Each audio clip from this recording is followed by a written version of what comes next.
Give everyone a chance to catch up. We'll probably try and find it on the world. Richard's after the to crash. Google Doc. There we go. Yep, we're on. We're on. Hello. Yes. Welcome everybody to episode.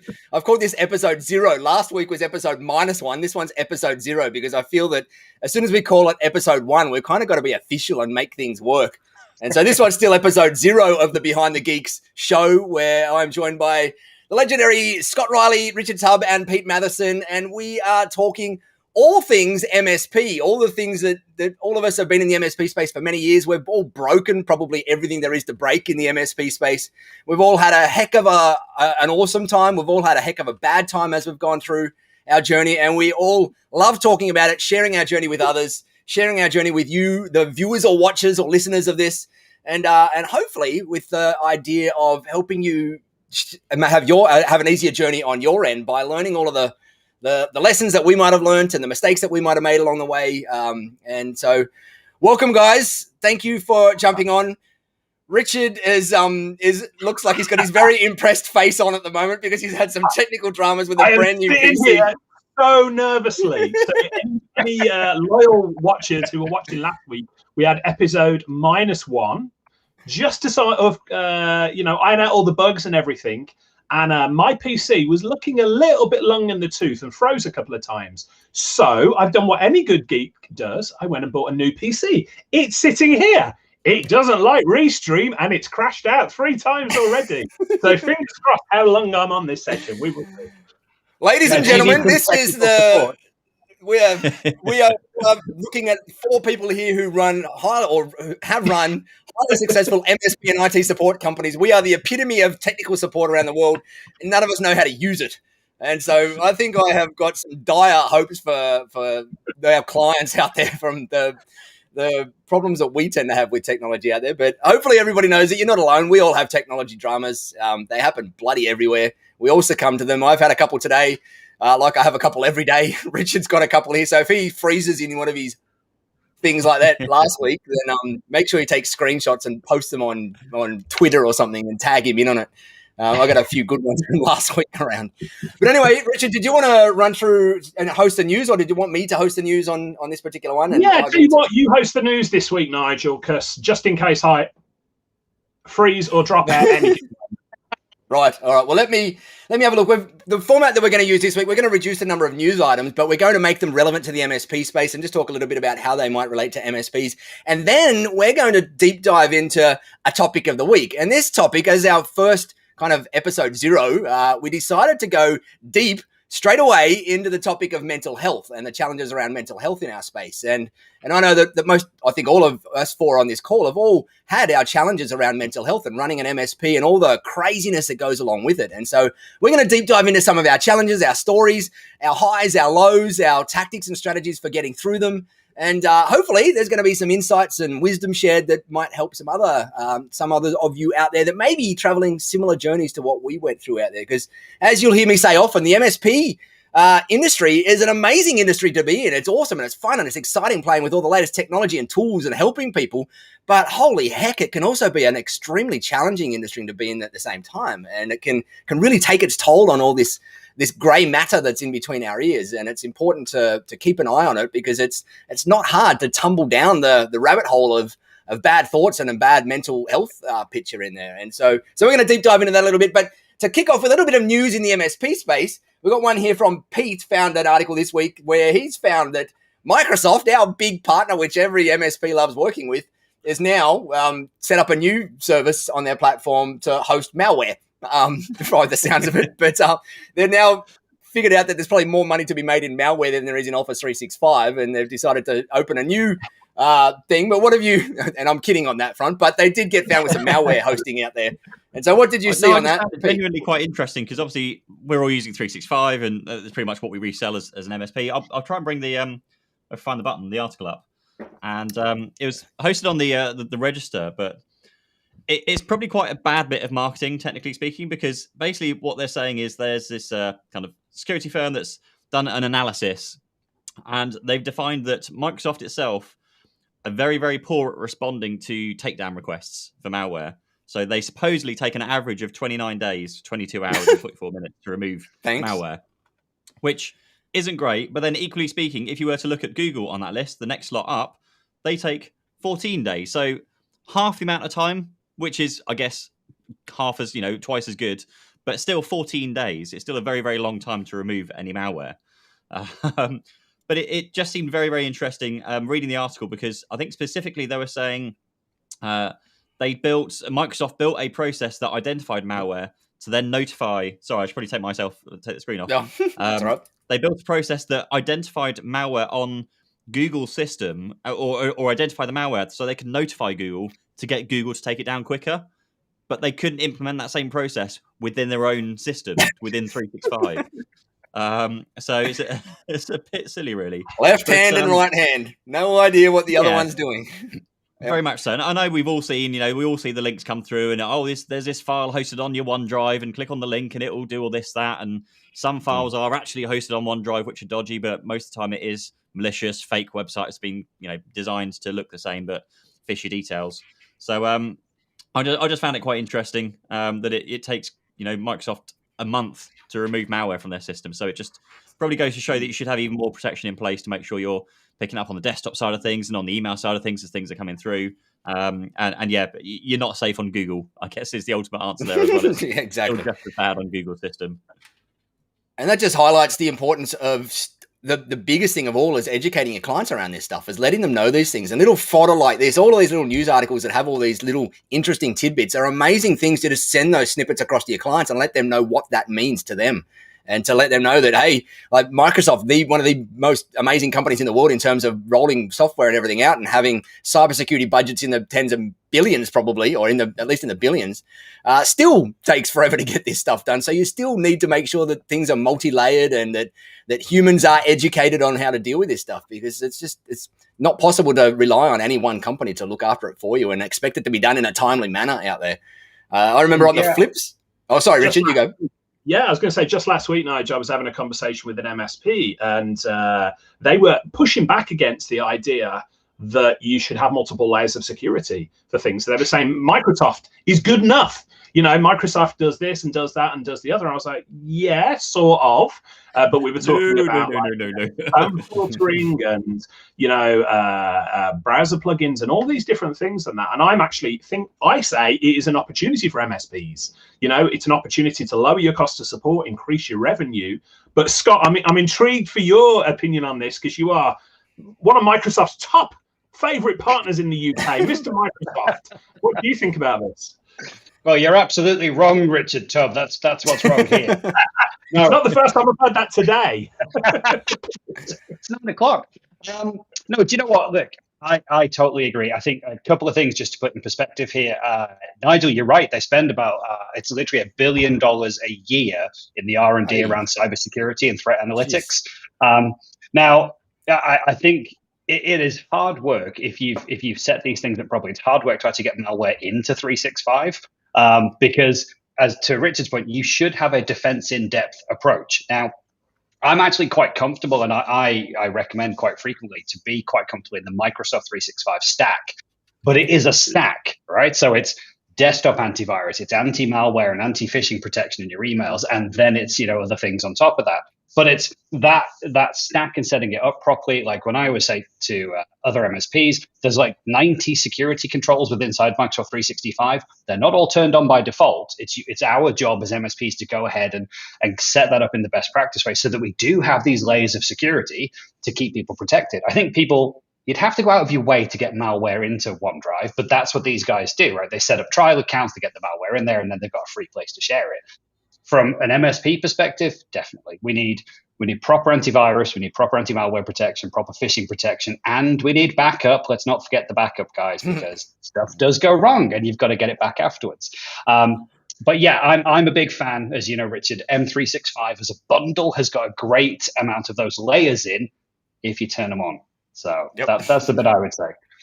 Yep. Agreed. We're talking about Microsoft. The other news article we got here is, and we probably should get Microsoft as a sponsor one of these days by the sounds of it, but the other one here is a new Microsoft Teams. Yeah, maybe when they sponsor us, we won't talk about that. We'll only talk about the good stuff. Microsoft is a sponsor. I'm surprised Microsoft have not closed this feed down, bearing in mind what you said a few minutes ago. Exactly. Now, there's a news article in here about a new Microsoft Teams feature, and it's from Pete, but maybe Scott, it's mentioned here that you might have some thoughts on it as well, if you know what the feature is. So I'm probably throwing you under the bus here on this one, but who wants to go? Pete, do you want to share, and I'll chip in?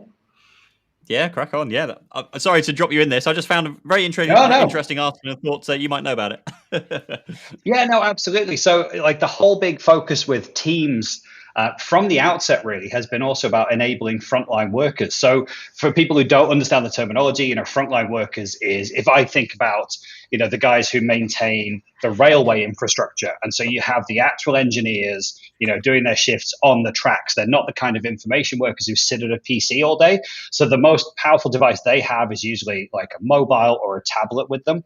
And so the whole idea about Teams that they've been focusing on from the beginning is, how do we get everything simplified so that they have easy access to their shifts, to their calendars, to important updates, bearing in mind they're not sat at a laptop all day. How do we get the information they need? And, can we use that extensibility in Teams to bring in apps and other APIs to get everything connected together and really just give those frontline workers the information they need so they can get on with their day? That's the whole idea.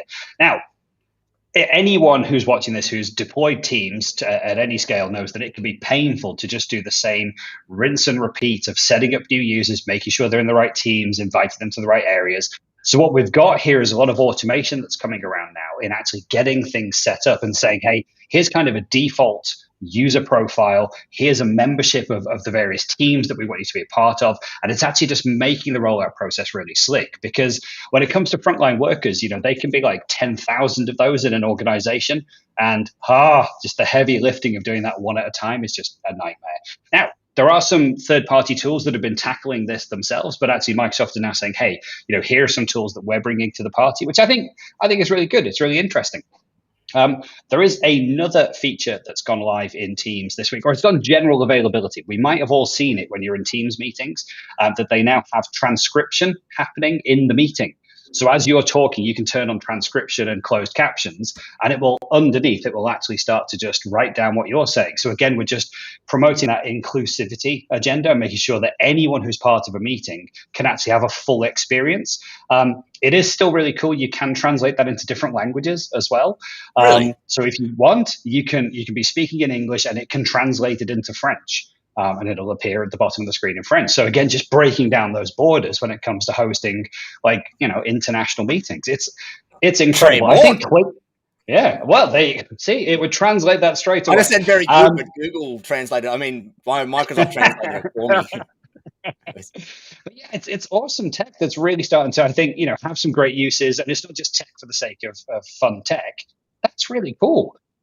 We've been using it as well when we've been recording handover sessions with MSPs, when we're going through some stuff and we're like, hey, let's record this meeting, but also we've got the transcription running along down the side as well. So that way they can just search through what was said and when was it said and just click to that part of the video.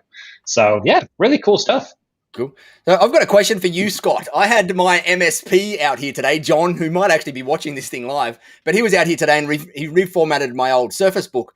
Because one of the reasons is I wanted to play around with the new version of Microsoft Teams that's inbuilt in Windows 11, which supposedly gets rid of that whole Electron junk framework that makes things really slow. But when I went and set it all up and connected to it, it's a personal version of Teams that won't connect to the corporate environment. Is that me just being dumb, or is it that? Right. So there you go. Yeah. So the whole reason.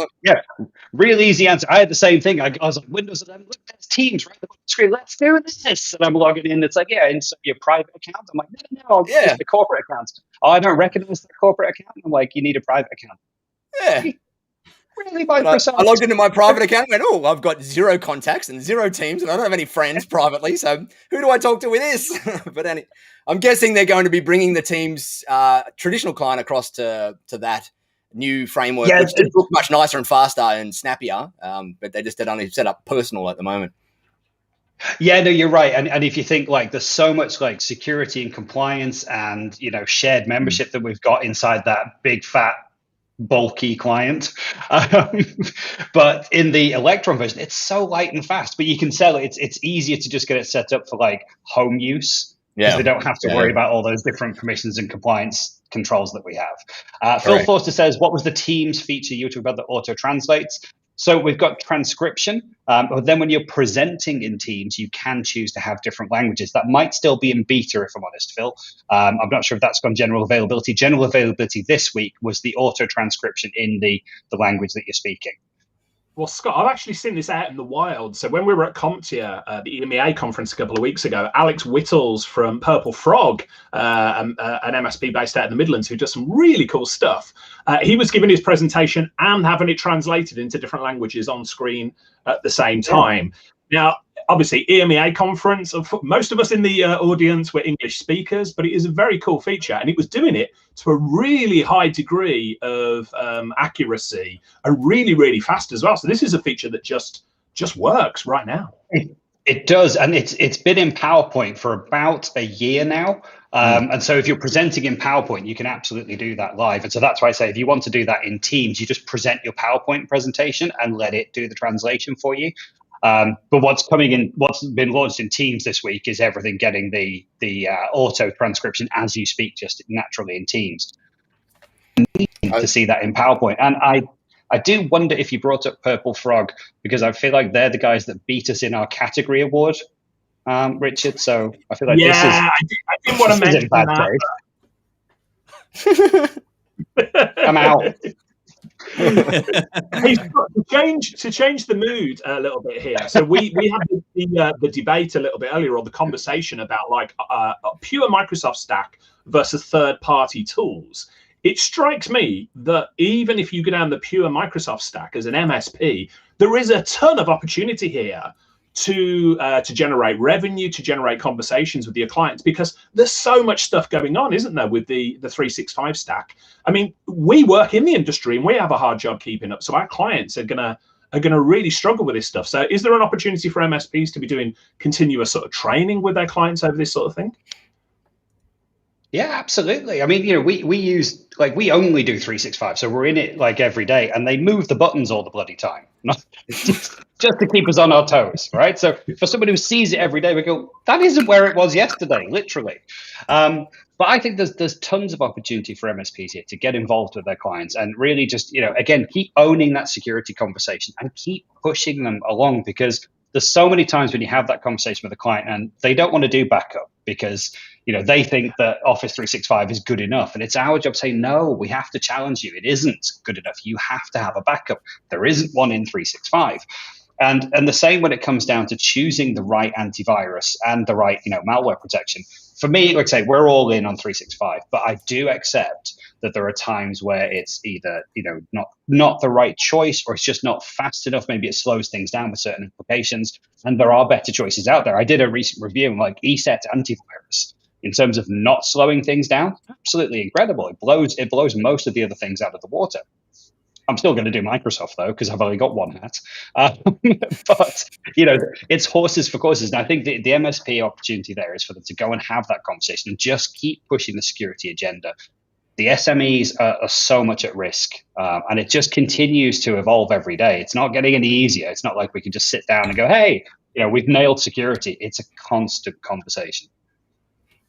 I think one of the challenges Sandy you have as the MSP is when things have changed, when she's caught up, everything has changed. Sorry, Pete, go ahead. I was agreeing with Sandy here. It's like nothing stays the same, doesn't it? Moving all the time. Exactly. And I was just going to add to that, really. That one of the challenges certainly we had and lots of MSPs have is that half the challenge is just staying up to date with it yourself as an MSP, of knowing which buttons move where, which features they've added and changed, and the security features. And then it's trying to then kind of personally contact your clients and tell them about these new features and know which features are going to be good for them. I remember when Microsoft Bookings became a thing. No real like song and dance about it. It just became a button that they added in at some point, and maybe there was an email that came through at one point. But you had to kind of go and find it. And then when you actually finally got that time to sit down with the clients in their QBRs or TBRs, and then know that, oh, hey, there's this bookings feature that you could be using as well. I think the best way, all you can really try and do is try yourself as the MSP to stay on top of it, and then just broadcast the information out to your clients. Whether you're doing it through podcasts, through videos, through blog posts, through direct emails, just get that message out so that they can then make the decision whether it's good for them. And then when you do, of course, have those kind of personalized catch-ups, you can then make a kind of another point of, hey, did you see that information? Hey, that would be a really good feature for you. Because half the features are really bloody useful, but no one knows they're there.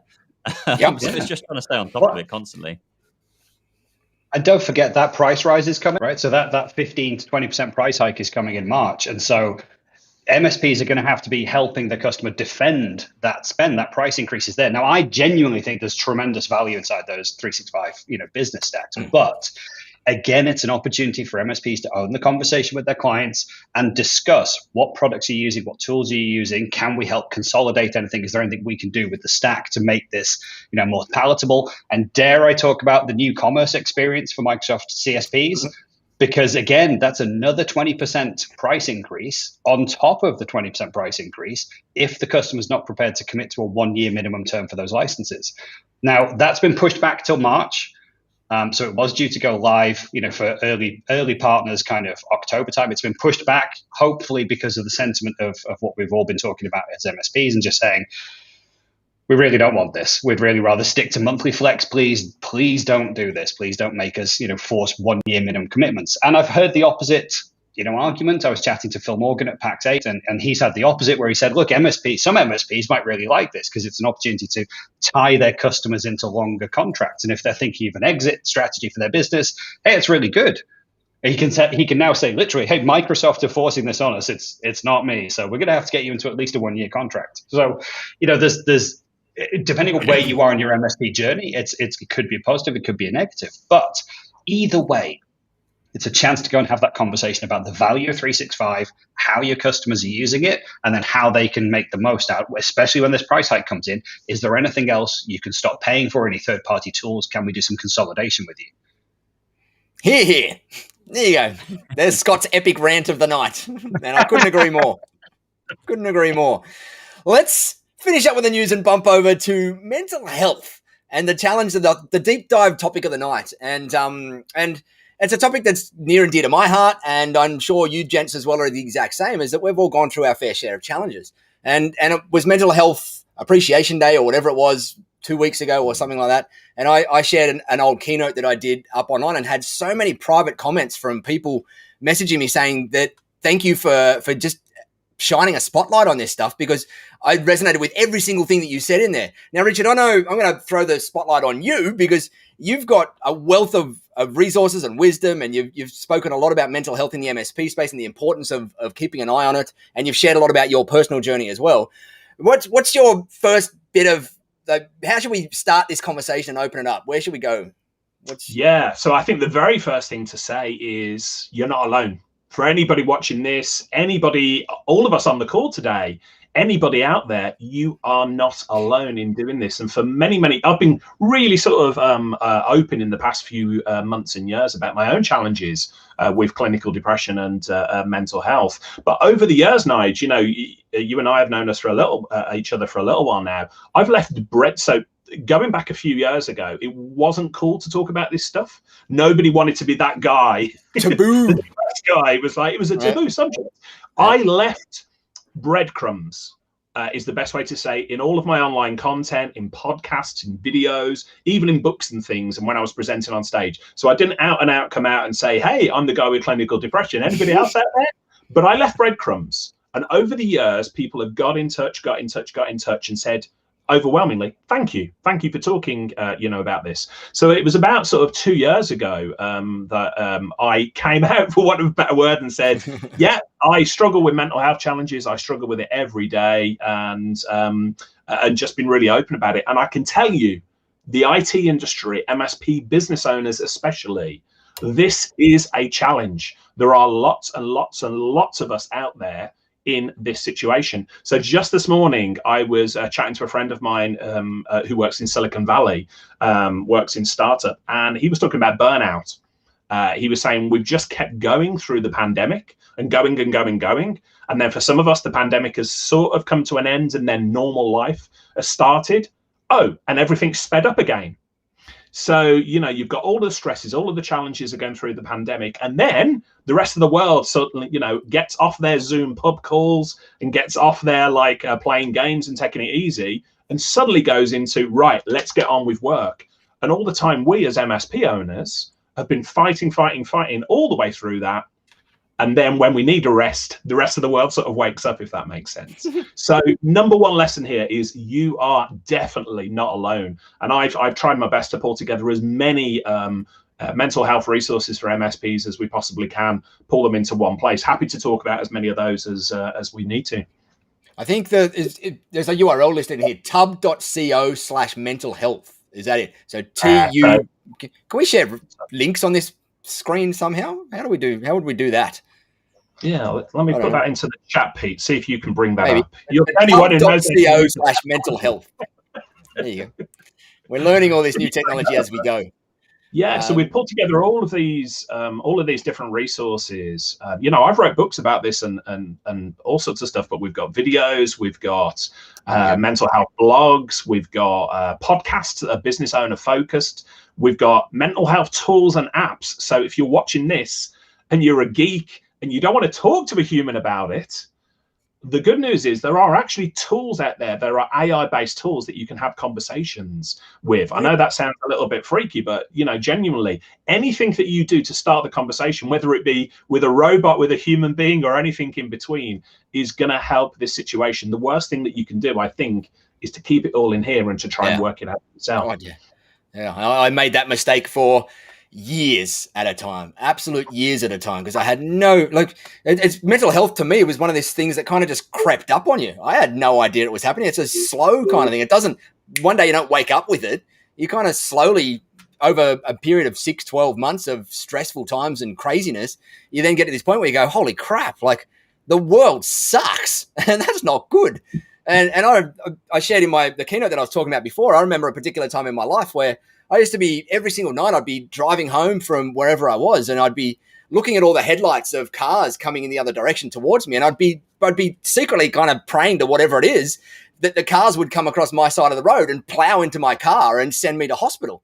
Just because the thought of lying in a hospital bed with drips out of my arm and all sorts of machines hooked up to me was a far better reality for me than going back to my MSP or to my work the next day. And I didn't realize that was about, because I was so knee deep in the thick of it and I'd never spoken to anybody about it or anything, that became normal for me. And it became very normal for me. And then at one stage I lost a friend, a very good, a brother from another mother, to mental health challenges. And it kind of gave me that wake up call of, hang on, Nigel, are you going down this same rabbit hole here? I'm not having those thoughts right now. I'm happy for someone else to crash into me and take me out, but I'm not having the thoughts of doing something myself yet. I was kind of a bit too cowardice for that. But those thoughts were in my head, and I'm starting to get worried that I'm going down this bad track. And I was just getting sick of waking up every day hating the world and just wanting to leave and just go to a deserted island because I didn't think the world needed me on it anymore. And it was horrible. And it took me some time to go through that phase of, we just lost Richard. That phase of going and seeking help. And I first went to my GP and I just said, something's wrong. I just, the whole world has just been in this horrible hell for whatever. And I feel it not only mentally, but I feel it physically. It was playing out physically in me. I had this feeling in my whole body every single day that I just couldn't explain. And I was trying to explain it to the GP, and after whatever period of time of going through it, they, same as Richard, diagnosed me with depression and gave me the pills and whatever. And that started that journey of pulling myself back out of it and having a spotlight shone on it and whatnot. So it's, to me, one of the biggest things is it's silent and slow. And that's the scary part about it. It can kind of creep up on you and you don't realize it. And you get to this point where you're not who you used to be. And I'm a big firm believer that all of us should be living a wildly amazing, happy life and grow. Sure, we're going to have our challenges and whatnot, but our challenges are the things that should define us, not define. The challenges shouldn't be the thing that keeps us clamped on and we have it as a what's the word I'm looking for? A thing dragging us down. There should be the things that are helping us rise up in there.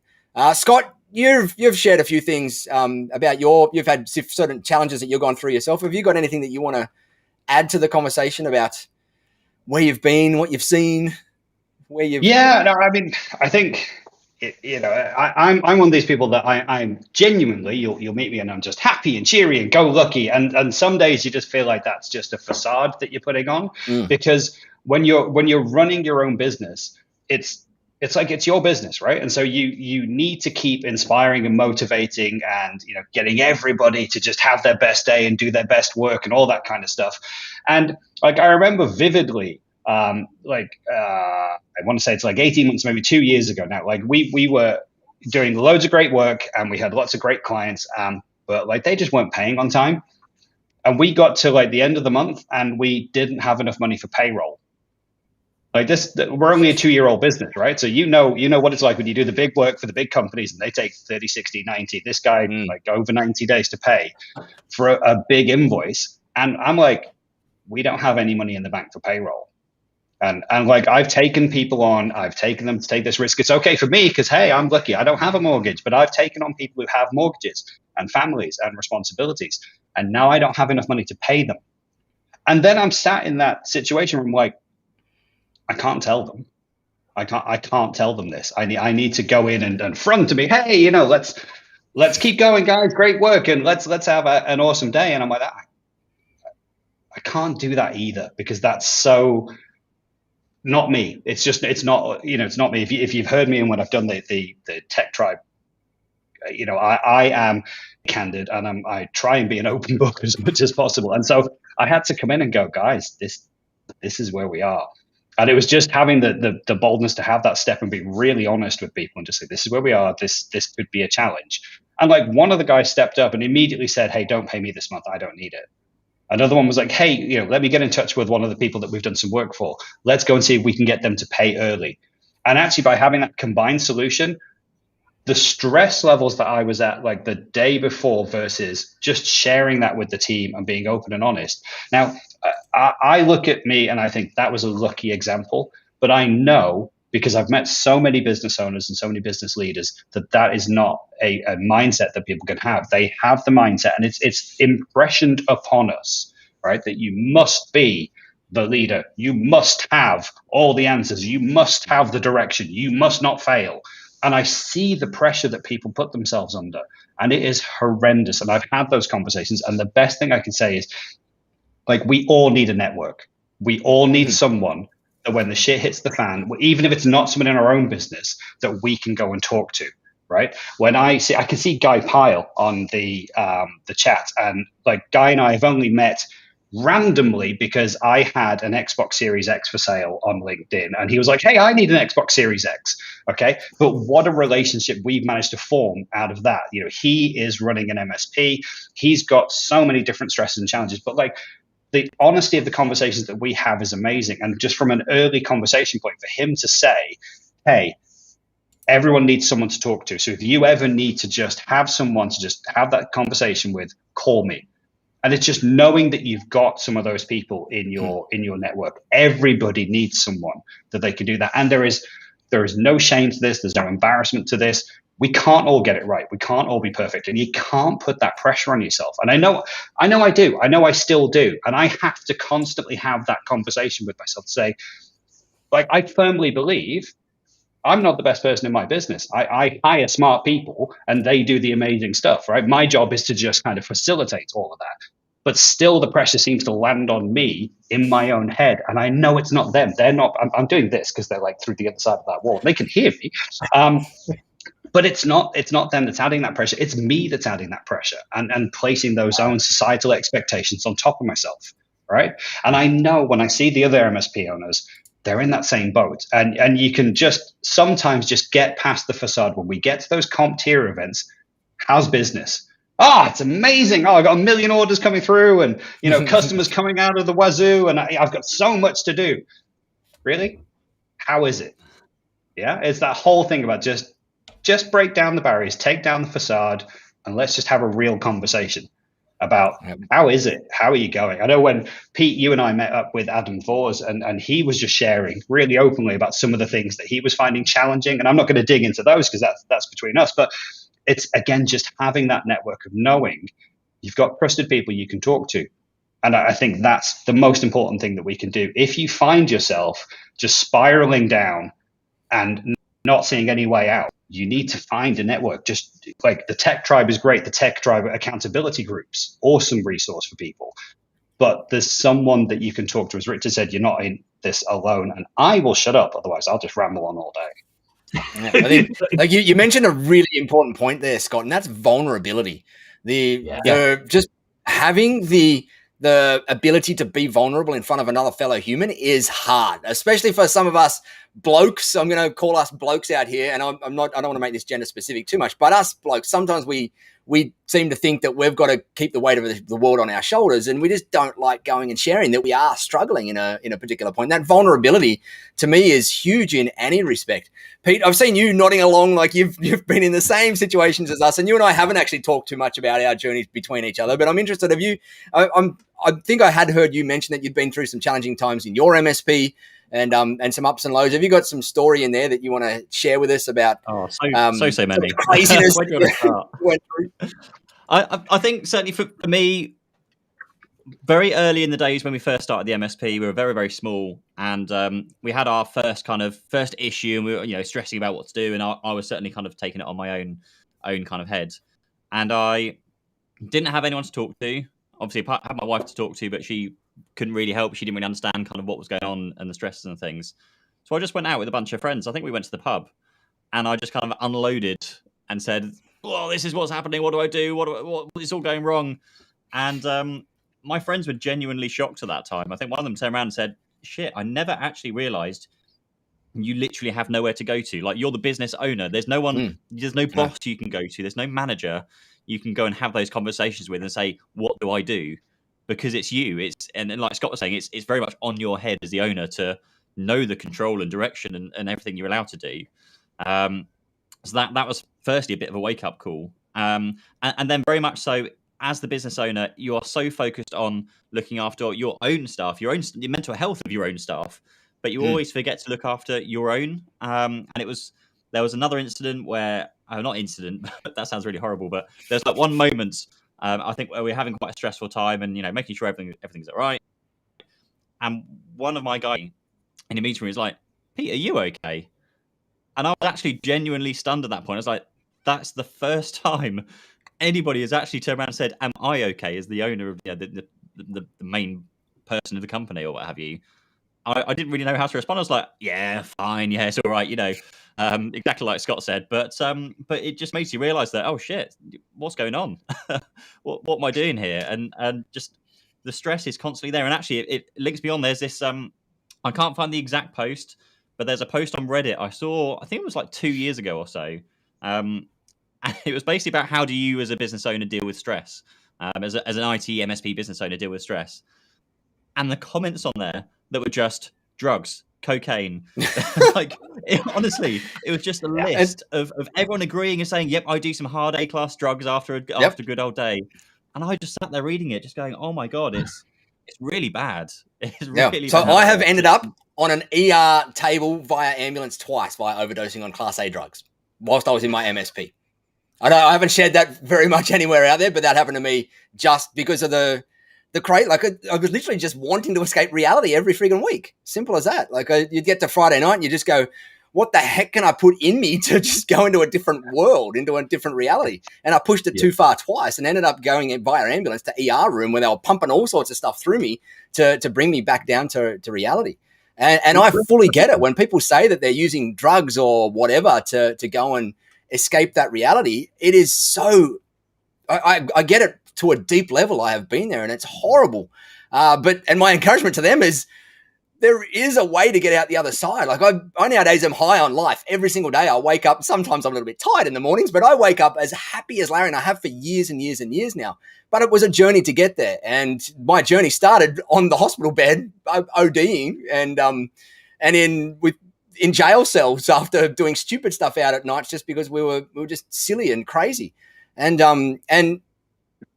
my encouragement to anybody watching it that might be thinking, "Oh crap, I'm in similar journeys," is you can change your position. Reach out and ask for help and go and as Scott and Richard both said, get some peers around you, some network around you. That to me, I felt the exact same. When you're a business owner, that saying it's lonely at the top couldn't be any more truer. And I never knew what it meant until you get to the top of running your own business. And then you, as you said, Pete, you got all these challenging things that come along, and you're the one that's out the top trying to help everybody else through it, but no one's helping you through it in there. And that's one of the reasons, like, Richard, you've headed up the new in-person tribal gatherings in all over the UK at the moment, and we've got a bunch of them up and running.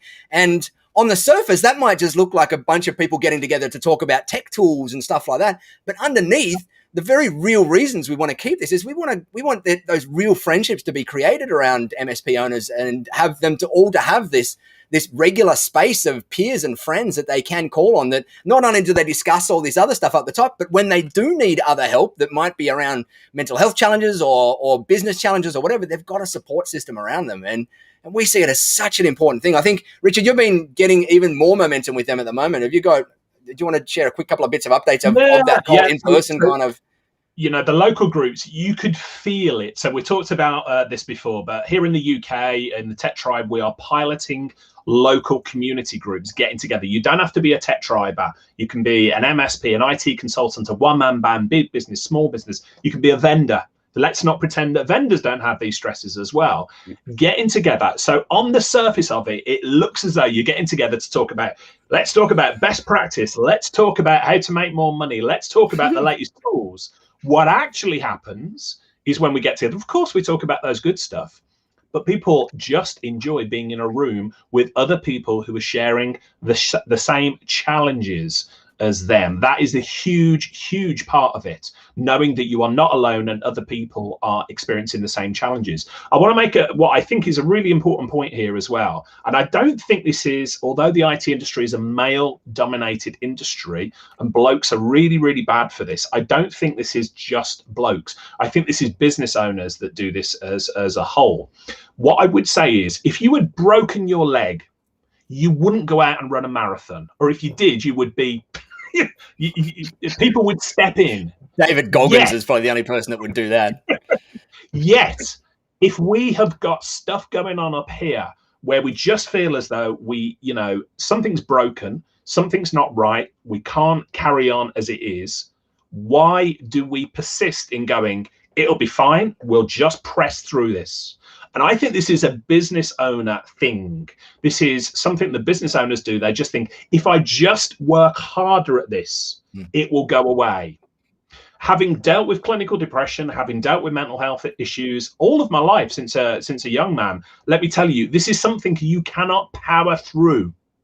You have got to reach out for help. You have got to change things. You've got to make sure that you're looking after your nutrition, your body, your mind, and surrounding yourself with the right people. So I don't know if that makes sense, but, I just wanted, this is not something we're going to power through. This is not a problem that you are going to beat over the head and defeat. This is a problem that you need to work with other people, where you have to look after yourself. You have to prioritize your mental health. So I will get off my soapbox there, but I think the tribal, the local groups, any type of peer group whatsoever is a really, really important first step to take to sort of looking after yourself.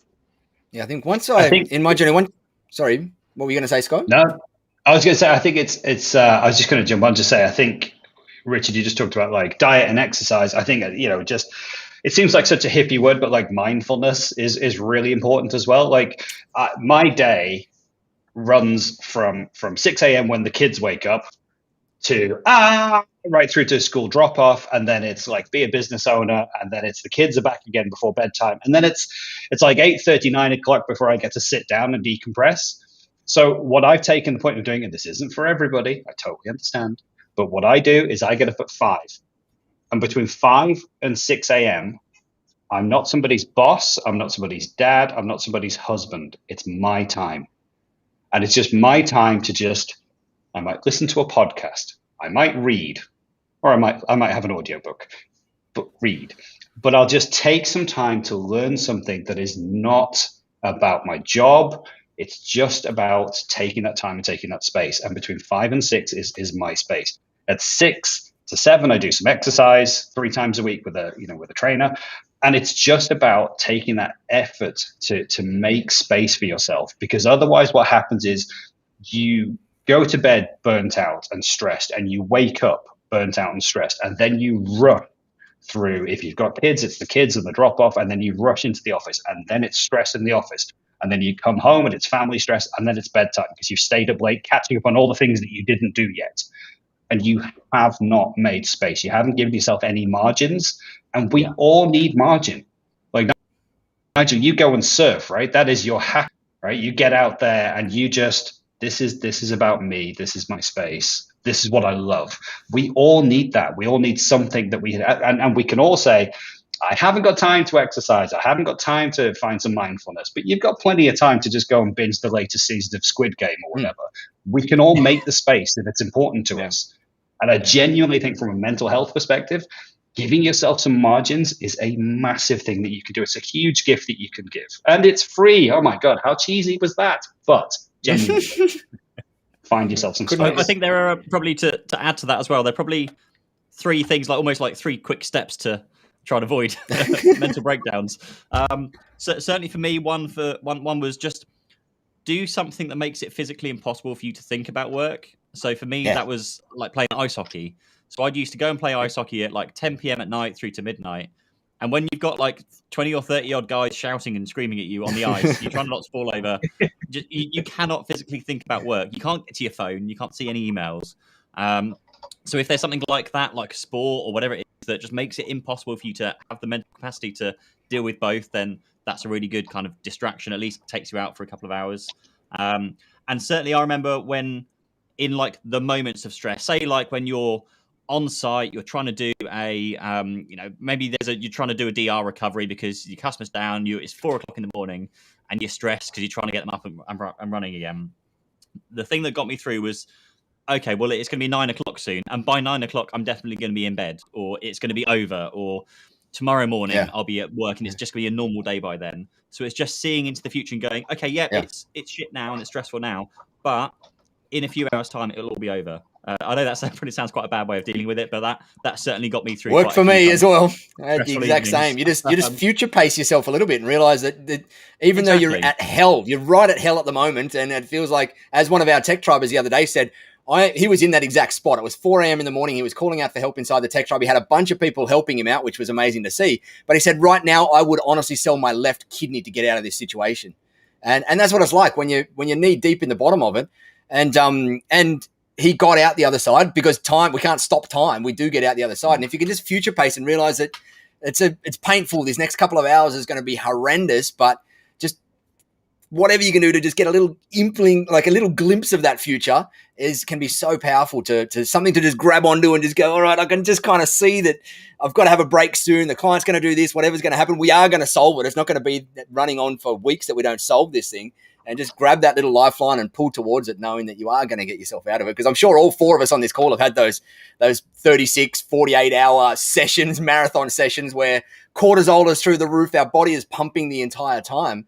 And you can end up coming away from those sessions with low-level, it's like PTSD-type symptoms you come out of them with, because you have pumped your body so full of stress hormones. And you get to things like adrenal fatigue after periods of time when you've been doing it for long. And your body has these crazy reactions to it that then turn out into mental as well. And we've all been there. It sucks. It's horrible. But every time you go through it, if you can figure out what's a little tiny thing that you can add into your mix there to help get yourself through. And Scott, you mentioned very briefly mindfulness. And you hear Richard myself talk about this a lot as well. I have meditated every single day for the last, I think I'm up to maybe 1,600 days in a row now without having a break. And for me, that's a very important part of my mental health maintenance, I will call it, because it gives me that time every day where I can just tune out of everything and I work with my brain to just help control my brain in here. There you go. Pete's got an awesome app. And I actually started with Headspace back in the day. That was one of the first things that got me started. That's on Richard's blog there. And to me, that's one of my keys that helps me. It's kind of my maintenance part of looking after myself. One of the other ones is my exercise, getting out. And one of the things I committed to a few years ago was a minimum of 3 big exercises each week where I sweat. I get out there and I sweat, and I get those endorphins every single week. And sometimes it's more. If the surf's up, it's a lot more.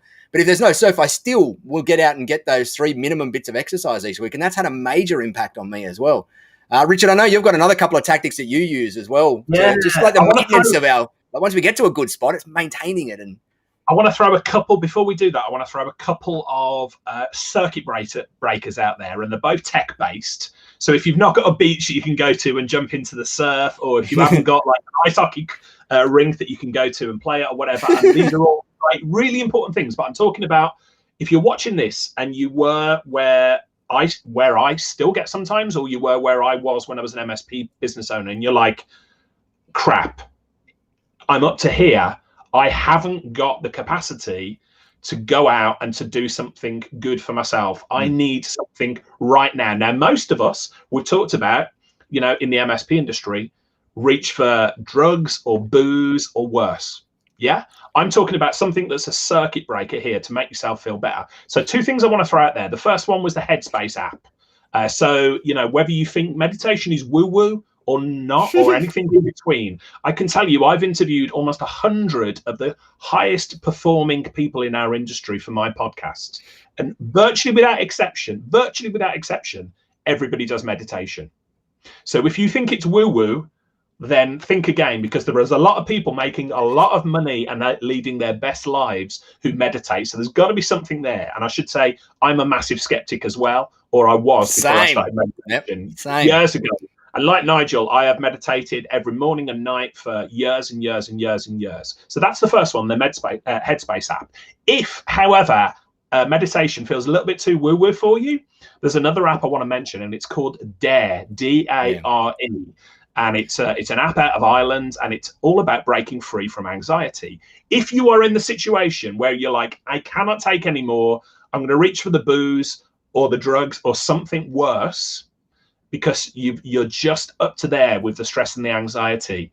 When I get to that stage, I put the Dare app on, and there's an Irish fella comes on with the most beautiful voice, and he tells you everything is going to be okay. You have survived this before, and to get through it. And this has been an incredible app. It's totally free. There's a premium version, of course. But if you are feeling at all stressed, go and get the Dare app.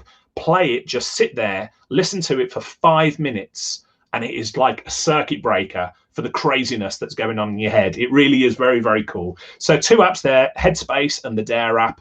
Go and check them out. They are really, really good for a lot of the things that we've talked about.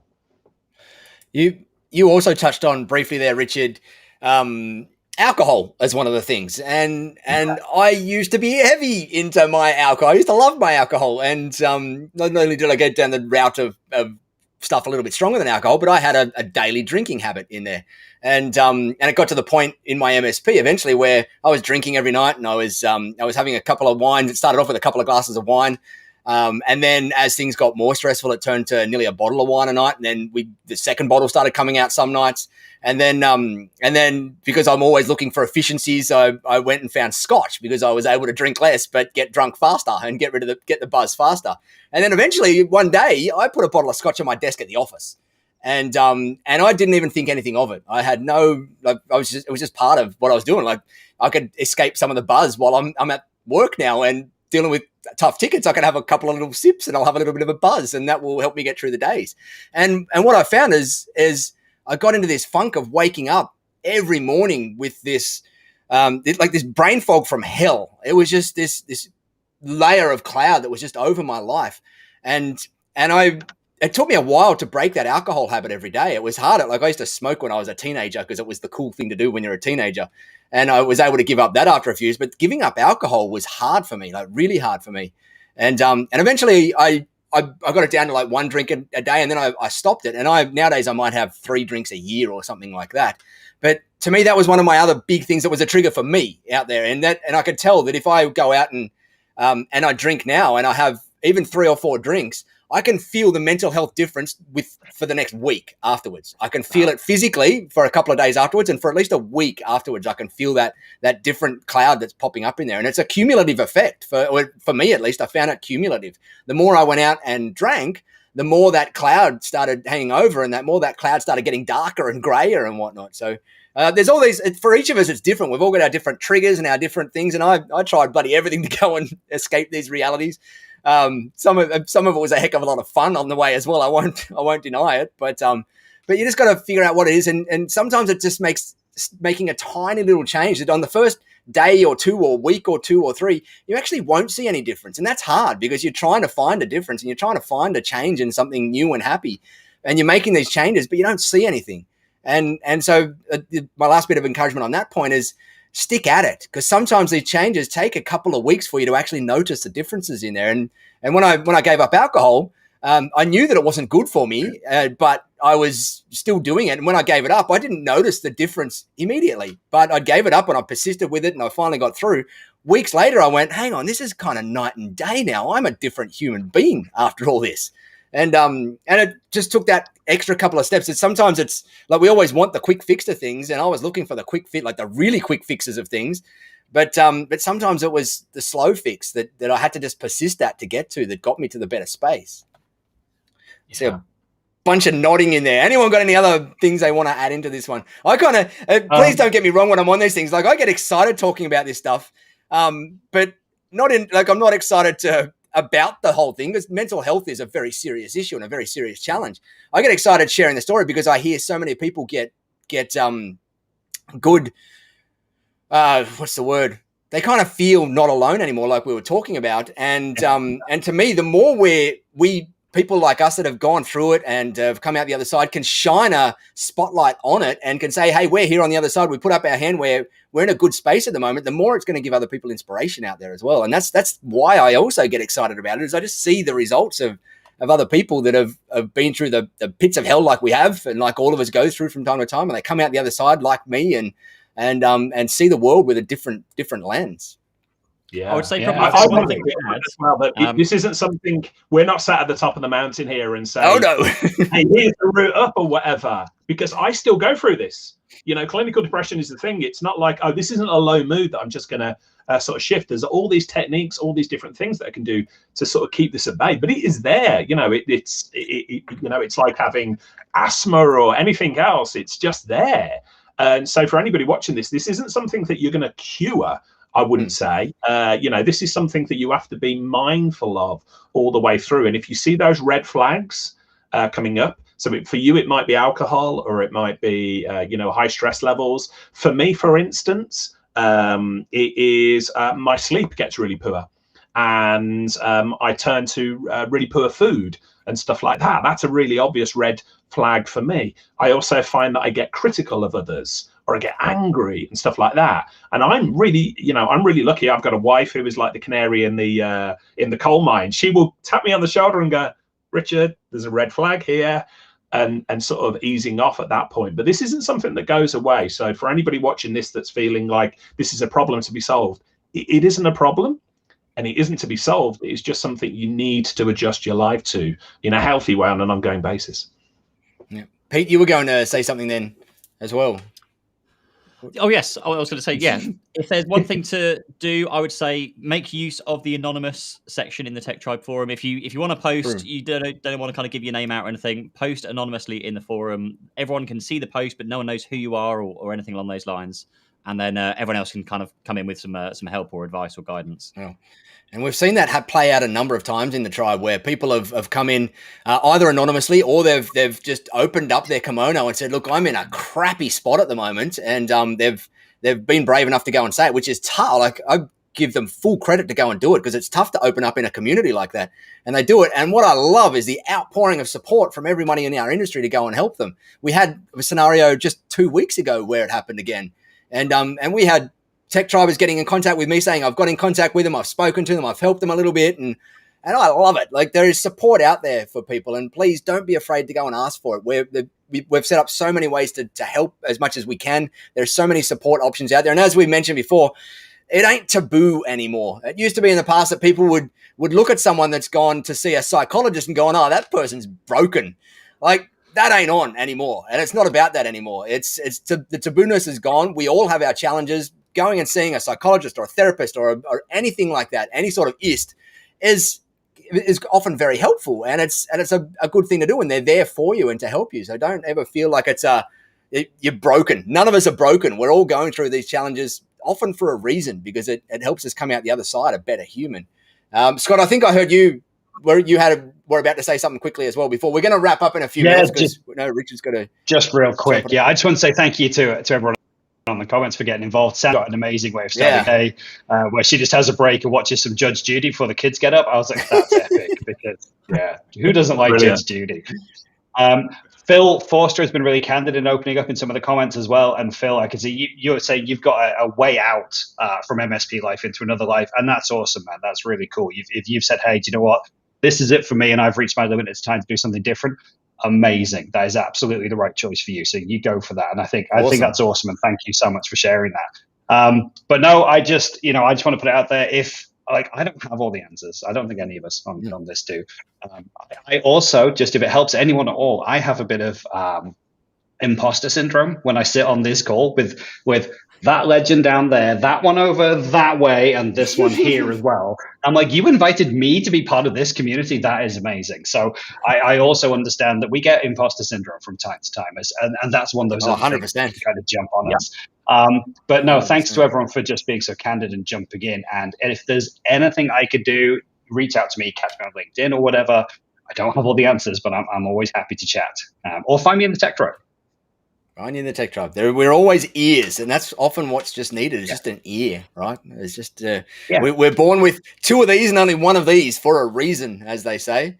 And we should be listening to people twice as much as we're talking out there. And anyway, with that said, what's the rest of our format for this thing? We've got to start wrapping up. It's 5 minutes past. We're aiming to have these episodes around an hour each week. So that everybody knows the time frame. Sometimes when you jump on tribal gatherings with Richard and myself, or Scott and myself, they tend to go, Scott and Richard, they might go for a couple of hours because we love them. We're going to keep this show. Sorry? 2.5 hours, our last one, wasn't it? So, we had Ernest Murray on this morning for an hour and a half, and we just got through all the questions, so we went for a long time. But these things we're going to keep it an hour. Again, I reiterate what Scott said. Thank you, everybody in the comments. For some reason, I actually can't see the comments from here, so I'm going to try and see how I can find them later on. But we're going to keep this thing going, to keep the conversation going. Next week, we're going to pick another topic of the week, all about the MSP world and something that's near and dear to a lot of MSPs' hearts and whatnot. But as always, thank you, Scott. Thank you, Pete. Thank you, Richard. You are all gentlemen and scholars. I love having a conversation with you. I'm sure this show is going to be a heck of a lot of fun over the next while as we experiment and see whether it's worth it. But I think we're getting a lot of good feedback already. We've only just started promoting it. This was episode 0, so we're still not officially launched just yet. We might, maybe next week it'll be episode 0.5 or something, just so that I don't know if we're ready to get to episode 1 just yet, Scott. But I don't know. Has anybody got any parting things before we click the end button in here? There you go. Pete does. He's got a reminder because Pete is on the ball here continuously. I've got to say, Pete is keeping us in line. Pete knows what's going on, the technology. I think, Nigel, if it wasn't for Pete and Scott, you and I would be talking to absolutely nobody at the moment, wouldn't we? Because we wouldn't even know. Because I would have forgotten to press the go live button. I would have got it right. No, this was really good. This was really good, and I think it's an important topic that we talked about as well. So, yeah, we kicked this thing off, episode 0, with one of the hottest, one of the most important topics, I think, in the MSP world and in the world at large. And so, I think it's a topic we're going to revisit often on this show as well. That's one that we can go layers deep and sideways in and whatnot. But if you have enjoyed this show and you've jumped on here, wherever the heck the button is, it's either there. Go and click it that says subscribe. The Tech Tribe YouTube channel is where we're going to be pushing this from primarily. Pete's telling us exactly where it is that way.